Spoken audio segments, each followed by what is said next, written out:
भगवद्बन्धं परं ब्रह्म नराकृति सौन्दर्यसार सर्वस्वं वन्दे नन्दात्मजं प्रपन्नपारिजाताय तोत्रवेत्रैकपाणये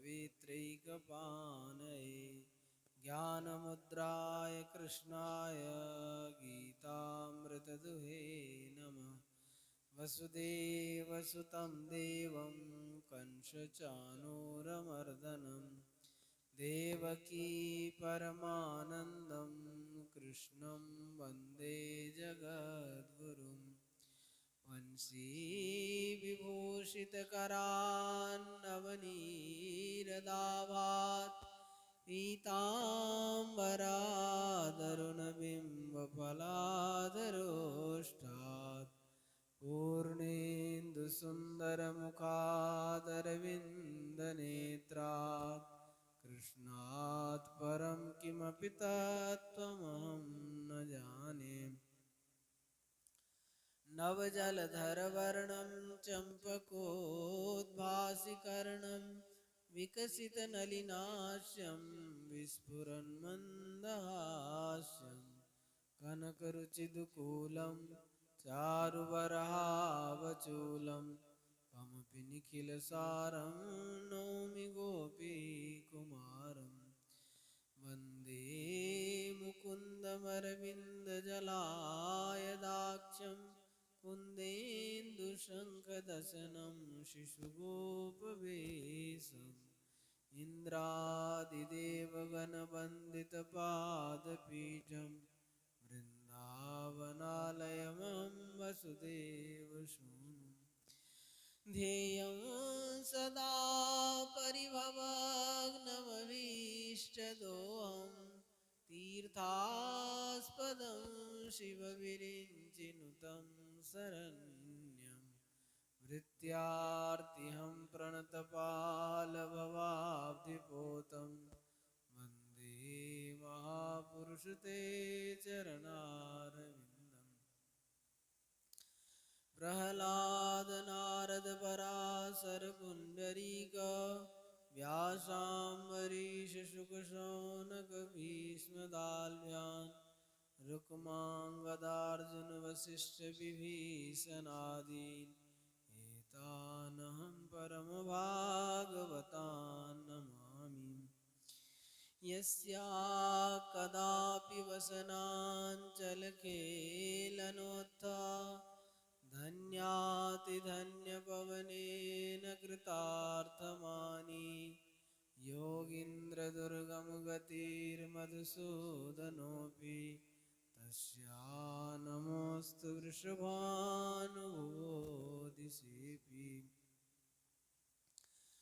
वाञ्छाकल्पतरुभ्यश्च कृपासिन्धुभ्य एव च पतितानां पावनेभ्यो श्रीवैष्णवेभ्यो नमो नमः। भक्तभक्तिभगवन्त गुरु चतुर्नाम वपुएक इनके पदवंदन किए नाशे विघ्न अनेक। जय जय श्यामा जय जय श्याम जय जय श्री वृंदावन धाम। जय जय श्यामा जय जय श्याम जय जय श्री वृंदावन धाम। पावन राधे तेरो नाम पावन श्री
जोरी अभिचल अभिराम हृदय विराजो आठों याम।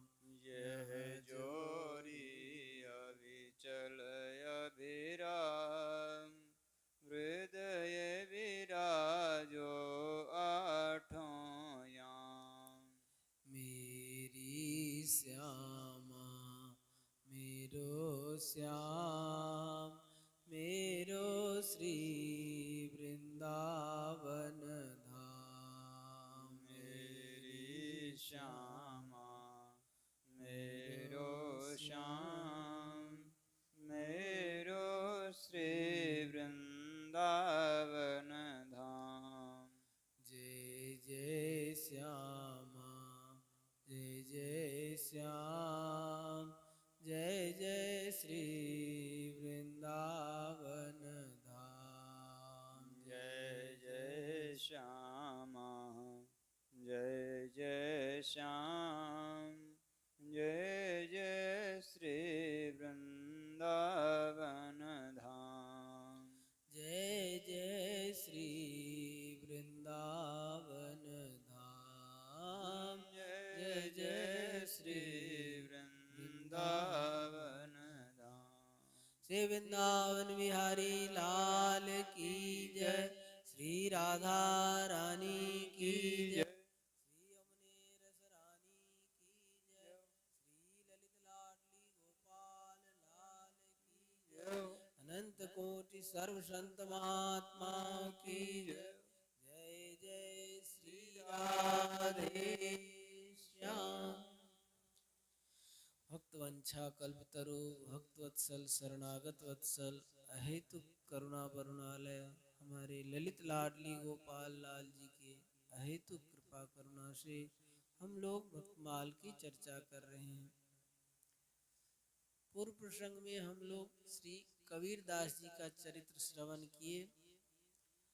तो कबीरदास जी का चरित्र तो बहुत विशाल है, कुछ शेष अंश बचा हुआ है, उसको आज वर्णन करेंगे। कबीरदास जी महाराज के रूप में भगवान ने 3 बार आ करके कबीरदास जी का सारा काम संभाले। सबसे पहले कबीरदास जी जो अपने घर के खर्च के लिए कुछ नहीं था और कपड़ा को साधुओं को दे दिए थे, और तो घर में खाने का नहीं है तो क्या मुंह लेकर के जाएंगे घर में, इसीलिए नहीं गए। तो ठाकुर जी ने उनके बदले सारा सामान लेकर के घर में पहुंचाया। और जब कबीरदास जी गए तो सब संतों को लुटा करके भंडारा कर दिए सब। फिर उसके बदले में ब्राह्मण लोग आए कि तुमने जो है सब साधुओं को मुंडी बैरागियों को लुटा दिया, हम लोगों को कुछ नहीं दिया। तो उनको दिया, ये उनका सम्मान किया, मेरे को नहीं दिया, ये मेरा अपमान किया, इसलिए मेरे को भी धन दो, नहीं तो मैं अनशन करके मरूंगा, नहीं तो तुमको मारूंगा। तो फिर कबीरदास जी महाराज कहे जो भाई देख लो घर में कुछ नहीं है, आप चाहे तो देख लीजिए, घर में होगा तो ले लीजिएगा। नहीं माने तो कहे जो आप लोग रुकिए, हम जाते हैं बाजार में, कुछ मिल जाएगा तो ले आते हैं, फिर ले लीजिएगा। बहाना बना के कबीरदास जी अपना चले गए। तो फिर दोबारा भगवान आए, बैलगाड़ी में सारा सामान ला करके उनको सब ब्राह्मणों को दिए बढ़िया से। तीसरी बार इतना में भी संतोष नहीं हुआ तो ब्राह्मण लोग जो अपने 4 ब्राह्मण को ही मुंडी बाबा जी बैरागी बना दिए, मुनमुना करके साधु का वेश धारण करा के, और चारों दिशा में जाके सब संतों के वहाँ निमंत्रण दिलवा दिए, जो अमुक दिन में कबीरदास जी के वहाँ भंडारा है, खूब भेंट पूजा होगा, कपड़ा भी मिलेगा, दक्षिणा भी मिलेगा। तो सब जगह से साधु संत आ करके इकट्ठे हो गए। अब कबीरदास जी क्या करे, तो उस बार भी भाग गए कबीरदास जी।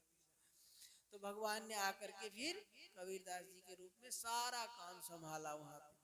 अंत में क्या हुआ, कबीरदास जी भी उस पंगत में आके बैठ गए। भगवान परोसते परोसते, और कबीरदास जी सोच रहे जो कम से कम भगवान इधर न आए, लेकिन भगवान भी खूब रहे, वो जानबूझ करके कबीरदास जी जहाँ थे वहीं पे पहुंच गए, और पहुंच गए कही क्यों, आप तो मालिक हैं, अब मालिक को तो सबसे पीछे भोजन करना चाहिए, आप पहले बैठ गए। अब कबीरदास जी क्या करें, अपना संकोच से मुंह मुंह झुका लिए। तो इतना में भी उनको संतोष नहीं हुआ ब्राह्मण लोग को। तो उस समय के जो बादशाह थे सिकंदर लोदी, उनके पास शिकायत की, जो ये जो है मुस्लिम होकर के हिंदू धर्म का ये करता है, सब ये सब काफिर हो गया है, तो इनको आप शासन करिए। उन्होंने तुरंत बुलाया, और बुला करके उन्होंने क्या किया, जंजीर में बांध करके गंगा जी में डाल दिए। लेकिन कबीरदास जी ज्यों का त्यों घाट पे फिर से आ गए, कुछ नहीं हुआ उससे। तो वो ब्राह्मण लोग सोचे क्या ये कोई मंत्र तंत्र जानते थे इसलिए पानी में नहीं डूबे। तो उन्होंने क्या किया, अग्नि में जलाया, चिता लगा करके अग्नि में जलाया गया उनको। तो उससे भी कुछ नहीं हुआ, इनका दिव्य और तेज बढ़ गया। इतना में संतोष नहीं हुआ तो एक पागल हाथी से इनको कुचलवाने का प्रयत्न किया गया। लेकिन वो हाथी ज्यों ही कबीरदास जी के पास आता तो उनको भयंकर सिंह दिखाई देता, तो डर के मारे हाथी जो है चिल्ला करके भाग जाता था वापस। अब ऐसे ऐसे चमत्कार को सब देख करके जो बादशाह था बड़ा नतमस्तक हो गया, और उन्होंने कहा जो महाराज आप देश गांव और अनेक सुख सुविधा की सामान जो आप चाहें वो मैं आपको दूंगा। तब आपने मना कर दिया जो मैं कुछ नहीं लूंगा, हमारे धन तो ठाकुर जी है। कबीरा सब जग निर्धना धनवंता नहीं कोई, धनवंता सोई जानिए जाके राम नाम धन होए। तो वो हमारे भगवान का नाम ही हमारा धन है, हमारे को ये धन नहीं चाहिए। दूसरे इस धन में करोड़ों रोग दोष भरे हुए हैं, इस धन को लेकर के हम क्या करें। तो कहते हैं जो एक रीवा नरेश रघुराज सिंह हुए, वो एक राम रसिकावली ग्रंथ लिखे हैं, उसमें कबीरदास जी का चरित्र वर्णन किए हैं।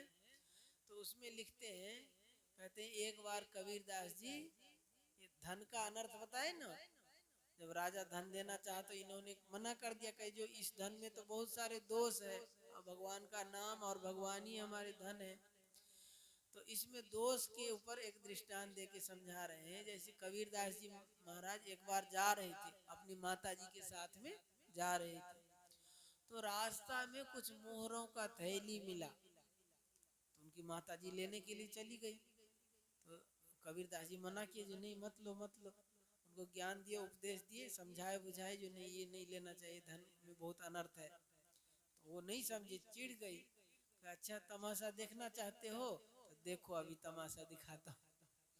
तो कबीरदास जी और उनकी माता जी जाके एक पेड़ के ओट में छिप गए। अब उसी रास्ता से 4 सिपाही आ रहे थे, और 4 सिपाही जहां देखे मोहरों का थैली की चारों लपक पड़े, सब उसको लेकर के, और शहर में जब गए तो जा करके एक होटल में जाए कहाँ भी अपना रुके, और रुक करके दो तो वहां से गए कुछ खाने पीने का सामान लाने के लिए बाजार, और 2 वहां पे रहे। अब देखिए धन कितना अनर्थ कराता है। जो 2 बाजार गया वो सोच रहा है क्या, अपने तो पहले भोजन कर लिया बढ़िया से, अब भोजन करके सोचा जो उनके लिए जो भोजन ले जाऊंगा उसमें विष मिला दूंगा, तो वो लोग खा लेंगे, वो दोनों मर जाएंगे, तो धन जो है हम 2 ही भाग होगा, नहीं तो 4 भाग करना पड़ेगा, 4 भाग में कितना मिलेगा। इसीलिए अपने तो भरपेट भोजन कर लिया, और जो उनके लिए भोजन लिया उसमें जहर मिला दिया। अब क्या हुआ, इनके मन में ये आया, और ये जो 2 रखवाली कर रहे थे घर में थे, उनके मन में भी पाप आया। सोचा जो वो लोग आएंगे तो 4 भाग करना पड़ेगा, इसलिए वो लोग आएंगे तो पहले उसको मार दूंगा, और बाद में अपने हम 2 भाग कर लेंगे।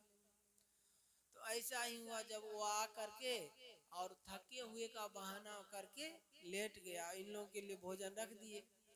तो ये लोग क्या किया, उनको पहले मार दिया जो भाई ये लोग तो हमारा बांट लेंगे, तो इसलिए उनको मार दिया। और बाद में थोड़ी देर के बाद वही भोजन ये लोग किया तो ये लोग भी मर गए।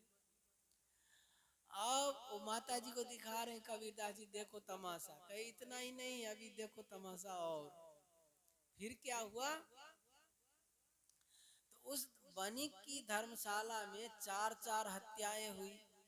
अब जो है उसके ऊपर पुलिस का केस चला, देखा खोजबीन किया गया, तो उसको क्या हुआ, वणिक को लेके कैद में डाल दिया गया कि आपके होटल में, आपके वहाँ धर्मशाला में इतना सारा हत्या हुआ, तो वणिक को लेके जेल में डाल दिया गया। और जितने मोहर थे और माल मत्ता था उस सबको जब्त करके राजकोष में रख दिया गया। और कहे प्रसंग यहीं समाप्त नहीं हुआ, कहा मोहरों की थैलियां जहां पड़ी थी, अब वो था जगह था दूसरे राजा का। जब इस बात को पता लगा राजा को, तो उसने जिस राजा के कोष में अभी जमा हुआ उसको सूचना दिया कि भाई वो थैली तो हमारे जमीन में था, तो हमारा हुआ तो हमारे को दे दिया जाए, नहीं तो युद्ध के लिए तैयार हो जाओ। अब क्या हुआ, ये यदि दे रहे तो इनका मान हानि हो रहे, तो इस कारण से कही जो नहीं हम नहीं देंगे, अपना शान बढ़ाने के लिए कहे हम नहीं देंगे। तो फिर हुआ, दोनों राजाओं में युद्ध हुआ, युद्ध होकर के दोनों राजे मर गए। तो सब कबीरदास जी ने माता जी को दिखाए। तो धन में कितना अनर्थ होता है, भागवत में साफ साफ वर्णन है, धन जहाँ होते हैं 15 अनर्थ होता है। अर्थस्य साधने सिद्धे उत्कर्षे रक्षणे व्यये नाशोपभोग आयासस त्रासस चिंता भ्रमो निर्णाम स्तेयम हिंसा नृतम दंभ। और पूरा श्लोक याद नहीं है, लेकिन ऐसी करके 15 अनर्थ है। पहले तो धन को कमाने में कठिनाई, फिर उसको रखने में, सुरक्षा करने में बहुत तरह तरह का।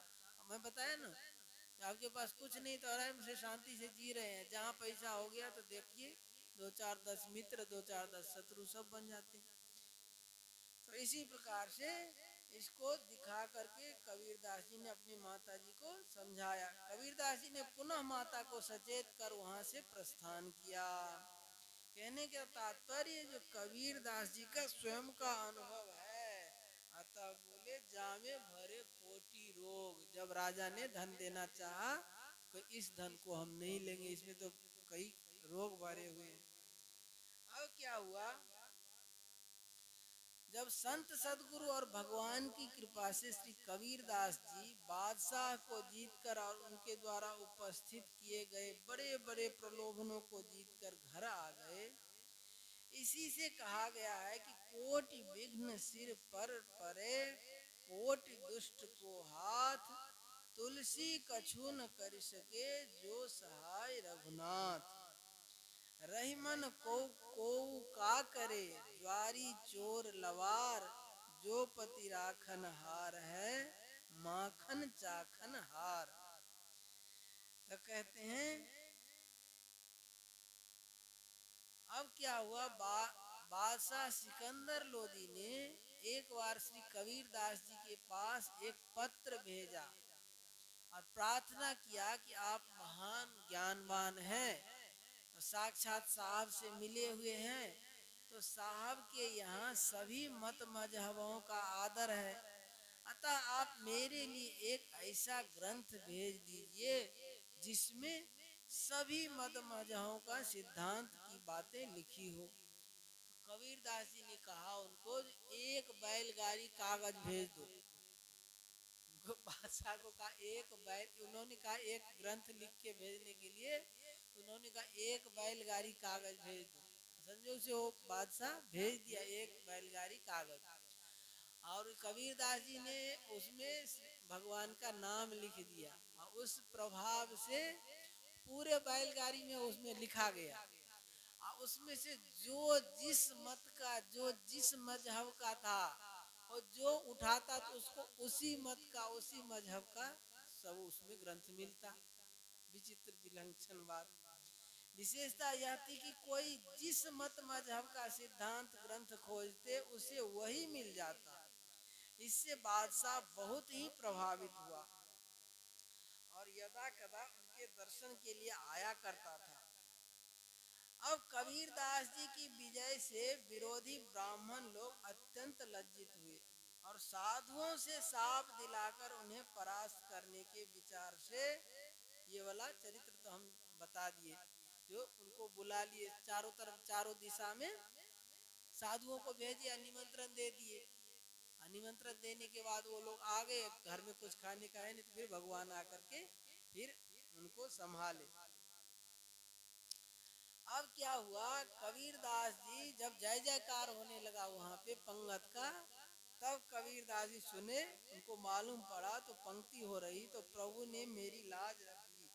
श्री कबीरदास जी ने मन में भगवान के दर्शन की बड़ी अभिलाषा थी, क्योंकि 2-3 बार जो भगवान आकर के काज संभाले तो उसमें कबीरदास जी थे नहीं, उनको दर्शन नहीं हुआ था। तो इस बार सोचे भगवान के दर्शन की अभिलाषा से वो जाकर के पंक्ति में बैठ गए। अब की बार वो नहीं चूके, वो दबे पांव आए और देखे बहुत बड़ी पंक्ति बैठी है, कोई परोस रहा है, कोई वही पत्तल दोना फेर रहा है।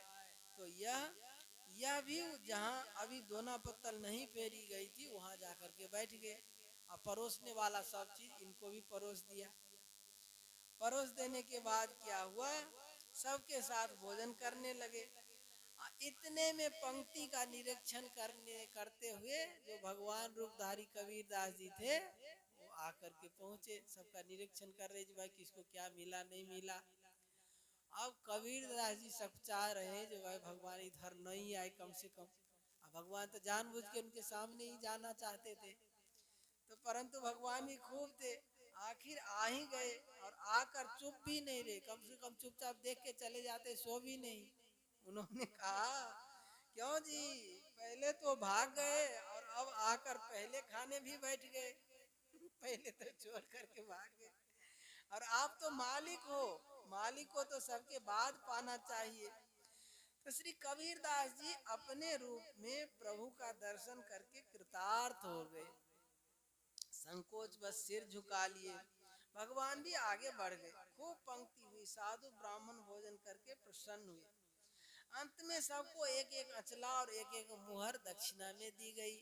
साधु ब्राह्मणों ने भूरी भूरी आशीर्वाद दिया। उल्टा हो गया, काशी के ब्राह्मणों ने साप दिलाने का षड्यंत्र किया और मिला वरदान। अब ये प्रसंग आता है महाभारत में।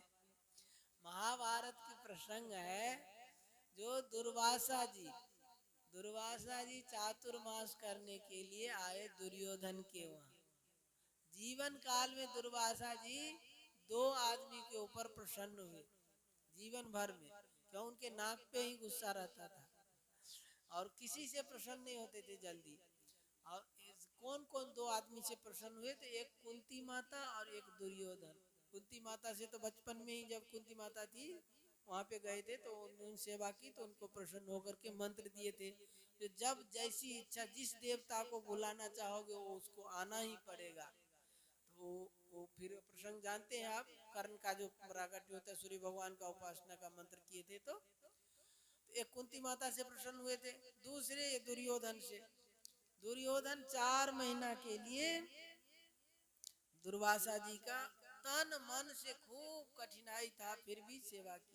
दुर्वासा जी का सेवा ही बहुत कठिन, ऐसे नहीं जैसा आराम से खा पी ले भोजन सो ले, ऐसा नहीं।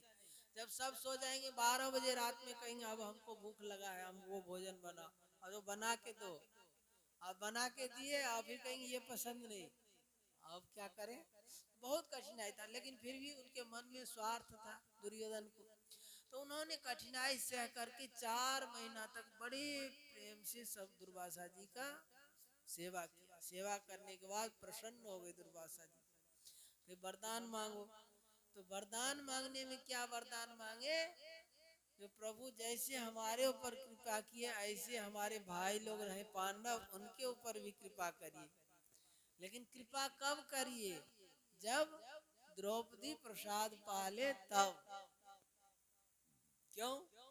द्रौपदी को अक्षय पात्र मिला था, सूर्य भगवान की उपासना से अक्षय पात्र मिला था। और जब तक द्रौपदी जी भोजन नहीं करते तब तक लाखों आदमी आ जाओ और जो इच्छा करो वही भोजन मिल जाएगा। लेकिन जब द्रौपदी पालेगी तो उसके बाद उस दिन कुछ नहीं मिलेगा। अब दुर्वासा जी सोचे, जो 4 महीना सेवा किया है, अब सेवा का फल तो देना ही पड़ेगा, क्या करें। उनके विचार भी चल रहा है, चिंतन भी हो रहा है। एक दुर्वासा जी वो अम्बरीश जी से पाला पड़ा था, तो उनका भुगतान भुक्त भोगी है। वो जो चक्र पीछे पड़ गया तो तीनों लोग घूमते रहे, कहीं कोई रखने के लिए नहीं। भगवान के पास भी गए तो भगवान भी मना कर दिए, कहीं जाओ वही अम्बरीश जी के पास जाओ। तो वो तो भोग चुके हैं, इसीलिए जानते थे। और वो पहले सोचे जो वो तो एक भगत था और यहाँ पांचों के पांचों पांडव भगत, द्रौपदी भगत, कुंती भगत, सब के सब भगत है। ये जानते हुए भी कहीं जो अब क्या करे, सेवा किया है तो आशीर्वाद तो देना पड़ेगा। तो उन्होंने आशीर्वाद दे दिया, कहा जो ठीक है ऐसा ही होगा, जब द्रौपदी प्रसाद पा लेगी उसके बाद में जाऊंगा। अब संयोग से जब द्रौपदी प्रसाद पा लिए तो अंतर्यामी थे, पूरा मन की गति से सब जान लेते थे, त्रिकालदर्शी थे। तो जब द्रौपदी पाली उसी समय गए और युधिष्ठिर महाराज रास्ता में ही आते आते मिल गए। और युधिष्ठिर महाराज आते ही मिलते ही प्रणाम किए कि महाराज प्रसाद पाओ। आज मिलते ही हम लोग का सनातन धर्म में, हिंदू धर्म में तो सबसे पहले यही है, मिलता ही मनवार कुशलाई पूछे पछे, महाराज जी कहा करते थे ना। तो कोई भी मिलता है सामने तो महाराज आओ प्रसाद पाओ। ऐसे ही युधिष्ठिर महाराज जहाँ मिले तो कहीं महाराज प्रसाद पाओ, तो कहीं हाँ हाँ इसी के लिए तो आए हैं, प्रसाद पाने के लिए ही आए हैं। तो आप लोग जाओ तैयारी करो और हम जो है संध्या वंदन करके आते हैं। ठीक है। अब युधिष्ठिर जी महाराज आकर के द्रौपदी से पूछे तो तुमने भोजन किया? तो द्रौपदी कही जो हाँ हम भोजन कर लिए। अब युधिष्ठिर महाराज को तो चक्कर आ गए, बेहोश होके गिर गए वहीं पे। और उठ करके और अर्जुन जी को और भीमसेन जी को दोनों को कहे कि तुम जो है अग्नि तैयार करो, चिता जलाओ, हम जो है जल करके मर जाएंगे। कहे क्यों? तो कहे जो 10,000 शिष्यों के सहित दुर्वासा जी आए हैं, उनको हम निमंत्रण दे आए, आज यदि निमंत्रण दे करके भोजन नहीं कराएंगे तो साफ दे करके जला ही देंगे। तो ब्राह्मण के कोप से जलने की अपेक्षा अच्छा है कि हम स्वयं अग्नि में जल जाएं, इसलिए वहां पे चिता तैयार करो। तब द्रौपदी जी कहती है कि भगवान कहीं चले गए हैं क्या? जो भगवान हमारा जन्म से रक्षा किए, हमारा हर समय, हमारे हर विपत्तियों में साथ दिए, तो वो भगवान कहीं चले गए हैं क्या? और उसी समय द्रौपदी ने भगवान को याद किया और भगवान तत्काल वहाँ द्वारिका में थे, भोजन कर ही रहे थे, भोजन परोसा हुआ थाल था, वो भोजन छोड़ के भगवान आ गए। जहाँ कुंती द्रौपदी ने याद किया कि भगवान तुरंत आ गए। और आए तो आकर के करे कृष्ण कृष्ण बहुत भूख लगी है। अब ये लोग कहे जो देखो इसी विपत्ति से बचने के लिए तो इनको याद किया और ये भी भूखे ही आए। आपको कोई मजाक ही का समय नहीं दिखता है, जब आओ तो मजाक ही करते हैं आप। करे मजाक की बात नहीं करे, हम सच्ची कह रहे हैं, बहुत जोर से भूख लग। क्यों? भगवान भोजन करने ही बैठे थे, उसको छोड़ करके आए थे कि सचमुच में भूख लगा है। भगवान ने कहा जो तुम्हारे जो बटलोई है उसका बहुत प्रशंसा सुने, बहुत महिमा सुने, तो उसका कुछ खिलाओ, बना करके दिखाओ। करके वो तो तब तक उसकी महिमा है जब तक द्रौपदी प्रसाद नहीं पाएगी तब तक। अब तो उसको द्रौपदी प्रसाद पालेगी उसके बाद उसमें से कुछ नहीं निकलने वाला, वो फिर कल निकलेगा। तो भगवान ने कहा जो नहीं नहीं उसको लाओ तो दिखाओ तो कैसा है। तो ला करके दिए द्रौपदी, और उसमें एक साग का पत्ता चिपका हुआ था। भगवान उसको ले लिए और ले करके उसी से कहे विश्व ब्रह्मांड सब इसी से तृप्त हो जाए, और भगवान ले करके पी लिए और सारा विश्व ब्रह्मांड का सबका पेट भर गया। सोचने की बात है, यहाँ पे द्रौपदी इतनी पतिव्रता और उनके द्वारा बर्तन माजा हुआ उसमें जूठा रह जाए, ये संभव की बात है? असंभव बात है।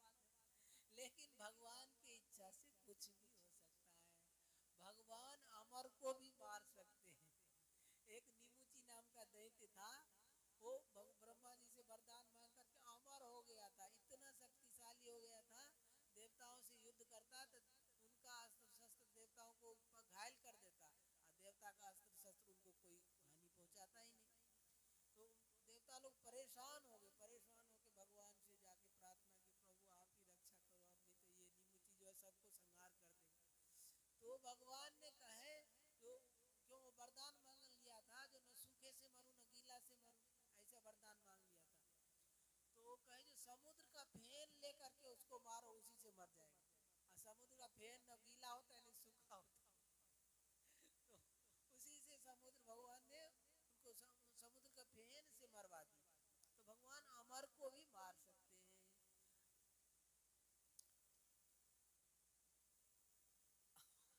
ठाकुर जी का लीला कुछ भी कर सकते। आप देखिए यही महाभारत के प्रसंग में वो आता है, जो द्रोणाचार्य का और अश्वत्थामा का। अश्वत्थामा भी अमर थे, लेकिन वहां भी भगवान ने लीला करके वो द्रोणाचार्य को मरवा दी। तो लीला है, ठाकुर जी तो कुछ भी कर सकते हैं। तो कहने का तात्पर्य था, जो ये ब्राह्मणों ने षड्यंत्र रचा, जो संतों से श्राप दिला करके कबीरदास जी का अनिष्ट करेंगे, लेकिन हुआ उल्टा। भगवान आकर के और संत लोग खूब आशीर्वाद दे करके गए। क्यों? भगवान ने सारा व्यवस्था कर दिया, अब भोजन सहित कपड़ा दक्षिणा सहित दिए, और तो खूब खुशी होकर के सब ब्राह्मण लोग गए और इनको आशीर्वाद देते गए। तो अब यही दुर्वासा जी को 4 महीना तक कुआ तस्मे खिलाए दुर्योधन, और वरदान मिला पांडवों को, दुर्लभ वरदान मिला। तो यह है भगवत कृपा का चमत्कार। अब आगे क्या है, कहते हैं कबीरदास जी को मोहित करने के लिए स्वर्ग से एक सुंदर अप्सरा आई, लेकिन वो कितना अपना हाव भाव दिखाई, कबीरदास जी के सामने उनका कुछ नहीं चला। तो फिर वापस वो लौट करके चली गई। चैतन्य महाप्रभु के प्रसंग में आता है, स्वामी हरिदास जी थे, यवन हरिदास जी, उनके लिए भी राजा ऐसे ही भेजा था बेश्या को। उनके नाम जप का जो नियम था, 3 लाख नियम जप, तो 3 लाख नियम करने का जो नियम को तोड़वाने के लिए उन्होंने बेश्या को भेजा। वो बेचारी बैठी बैठी रही। हरिदास जी, यवन हरिदास जी बोलते, जो हमारा नियम पूरा हो जाए उसके बाद हम मिलेंगे, तुमसे बात करेंगे। तो उनका नियम कैसे था, 1 लाख बैखरी मतलब बोल बोल करके नाम जप करते, और 1 लाख उपांशु मतलब होंठ और जीभ हिलता लेकिन दूसरे को सुनाई नहीं देगा, उसको कहते उपांशु। बैखरी मतलब जोर से बोल बोल करके हरे राम राम राम हरे हरे, हरे कृष्ण हरे हरे, ऐसे करके जोर से बोल करके, इसको कहते बैखरी। और उपांशु होता है जिसमें जीभ और दांत सब ऐसे हिलता है लेकिन खुद को ही सुनाई देता, दूसरे को सुनाई नहीं देता, उसको उपांशु कहते। और फिर 1 लाख मानसिक, ये मन से, उसमें जीभ होंठ भी नहीं हिलता, चुप एकदम मन मन से वही होता है। तो इस प्रकार से 3 लाख नाम जप का नियम था। और 3 लाख नाम जप करते करते ही सुबह से शाम हो जाता। हरिदास जी महाराज को उनसे मिलने, वो ऐसे मिलते, बैठे बैठे 3 दिन तक वो बैठी रही, वो मिलने का समय ही नहीं मिला। तो अब इनका नाम जप को सुन करके उसका जो है पाप धुल गया, और वो उनका भाव परिवर्तन हो गया। वो बेश्या भी शिष्या बन गई उनका, वो भी सब छोड़ छाड़ के माला तिलक लेकर के और भजन करने लगती। तो कहते हैं जैसे जो भगवान की कथा कहते हैं, भगवान की कथा सुनते हैं, तो जो दूसरे लोग, जैसे हमने भगवान का नाम बोला और दूसरे लोग ने सुना, और जो तीसरे लोग उनको दर्शन करते उसका पाप दूर हो जाता है। तो जो भगवान का नाम करते हैं, कथा करते हैं और सुनते हैं, उसका पाप दूर हो जाए, उसमें तो कहना ही दूसरे लोग जो सुन जाते हैं उसका भी दूर हो जाता है। तो जो करते हैं और जो सुनते हैं उसका तो दूर हो जाए, उसमें क्या बात है। ऐसे ही वो अप्सरा आई और कबीरदास जी को सामने में खूब हाव भाव दिलाए, लेकिन उनकी दाल नहीं गली। तो कबीरदास जी के सन्मुख आकर, अब क्या हुआ, कबीरदास जी के सन्मुख आकर भगवान ने अपना चतुर्भुज रूप प्रकट कर दिया। उनके दर्शन करके इनके नेत्र सफल हो गए। ऐसे परम सौभाग्यशाली संत कबीरदास जी थे। भगवान ने अपना कर कमल इनके मस्तक पर रखकर कहा, तुम धन्य हो, तुम्हारी बुद्धि मेरे नाम रूप आदि में पक गई है। अपनी इच्छा अनुसार जब तक चाहो इस मर्त्यलोक में रहो और मेरे गुणों का गान करो। इसके बाद अपने इस शरीर के सहित मेरे परम धाम को वैकुंठ में चले आना। विभीषण जी का प्रसंग आता है, उसमें भी भगवान ने जब कहे, जो विभीषण जी कहे जो हम रावण का भाई हूँ और आप रावण से परेशान होकर आपके शरण में आया हूँ। एक आकाशवाणी जब रात्रि में सभा हो रहा था रावण के सभा में, और ये मीटिंग कर रहे थे, उसी समय विभीषण जी गए समझाए कि जब से आपने सीता जी को लाया है तब से ही इतना सारा उत्पात होता है, इस कारण से उनको दे दीजिए तो बड़ा अच्छा है। युद्ध का मौका नहीं, युद्ध का कोई काम ही नहीं है, उनको दे दीजिए, इतना में प्रसन्न हो जाए तो अच्छी बात। तो नारा रावण बड़ा कुपित हुआ, क्यों, तुम्हारी एक साल पहले वो धोखा खा चुका है रावण। क्यों, जब हनुमान जी गए थे उस समय कहे जो यही विभीषण जी गए थे जो भाई दूत को मारना नहीं चाहिए, तो उन्होंने कहा जो भाई अंग भंग करी पठवे बंदर, रावण ने कहा। तो अंग भंग करने में, अब अंग भंग करने के लिए तो कहीं पूछ काट लेते, वो तो नहीं किए, पूछ में आग लगाने के लिए कह दिए। अब आग लगाने से सारी लंका जल गई, तो एक बार धोखा खा चुका है रावण। इसीलिए जब इनको फिर से समझाने लगे तब इन्होंने गुस्सा होकर कहे, मारे लात मारे, कहे चलो जा करके ये नीति उन्हीं को सिखाओ, जाओ तपसी को दिखाओ, जाके सिखाओ। तो उसी समय विभीषण जी रात्रि में कहे ना रावण, जो ममपुर बसी तपसिन सन प्रीति, सठ मिल जाओ ताहि कहु नीति, जाकर के उन्हीं को नीति समझाओ। तो विभीषण जी को बड़ा लगा जो अरे भाई इनका राज है, ये राजा है, लेकिन मैं इनका भाई हूँ, कम से कम हमारा घर द्वार जो है उतना भी तो हमारा होगा। ये कह रहे जो ममपुर बसी, सब कुछ इन्हीं का है क्या, बड़ा दुख लगा। तो अच्छा ऐसा कहे तो अब इस भूमि पे पाँव नहीं रखूंगा। वहीं से आकाश मार्ग में चले गए। आकाश मार्ग में जाकर के अपने 4 मंत्रियों को लेकर के भगवान के शरण में आए। तो वहां से कहे जो प्रभु आपके शरण, तो भगवान जब उनको बुलाए, पहले तो मंत्रियों से पूछे, उसके बाद जब सब हो गए तो कहे ममपन शरणागत भयहारी। वाल्मीकि रामायण में आता है जो सकृदेव प्रपन्नाय तवास्मीति च याचते अभयम सर्वभूतेभ्यो ददाम्येतद् व्रतम मम। अध्यात्म रामायण का है। तो भगवान कहते हैं एक बार भी कोई हमारे सच्चे हृदय से हमारे शरण में हो जाता है तो उसको मैं संपूर्ण पापों से मुक्त कर दूं, उसको अभय कर देता हूँ सदा के लिए। तो ऐसे ही विभीषण जी जब शरण हो गए तो उसी समय भगवान हनुमान जी को कहे, आप देखिए वहां पे जब शरण हुए तो हनुमान जी कुछ नहीं बोले, सुग्रीव जी तो कहे जो जो भाई ये शत्रु का आदमी है, अब ये कैसा कहीं आ जाए हमारे साथ में आकर के हमारा भेद लेकर के चला जाए, तो कहे जी भाई ये ठीक नहीं, इसको बांध करके रख लिया जाए।